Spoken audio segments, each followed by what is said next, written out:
last but not least, pour terminer ce panel, Olivier Chambord, donc, qui est fondateur de Chambord Avocat, le défenseur du droit à bâtir vertueux.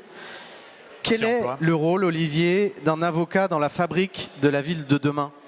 Il est double. C'est déjà de vous rappeler que vous êtes libre, également de questionner la règle de droit. Dans l'esprit des lois, Montesquieu disait la liberté, c'est le droit de faire ce que la loi permet. Et l'article 5 de la DDHC d'ajouter tout ce qui n'est pas interdit est autorisé. Donc dans notre rôle d'accompagnement des auteurs de documents d'urbanisme, c'est d'appliquer la maxime mieux c'est moins en donnant du sens à la règle.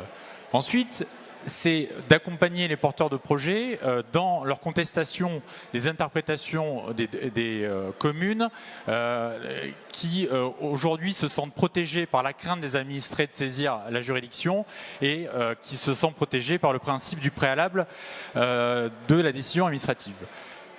La règle de droit est ensuite efficace lorsqu'elle est justifiée. Et il faut dire que les objectifs assignés aux pouvoirs publics locaux sont de plus en plus complexes et ça demande aux avocats aujourd'hui d'être hyper spécialisés et en même temps d'avoir une approche globale des sujets pour maîtriser le rythme donné aux procédures et aux actions à mettre en œuvre. Le rôle de l'avocat est également de questionner la pertinence des outils.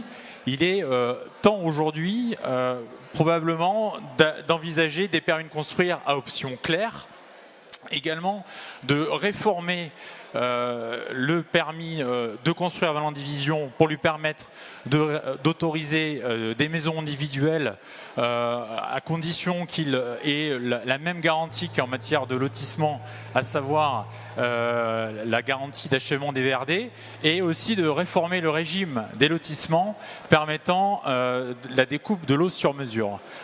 En conclusion, vous êtes libre de vous poser la question de l'adaptation de la règle de droit aux besoins sociaux et sociétaux et éventuellement de promouvoir l'évolution de cette boîte à outils.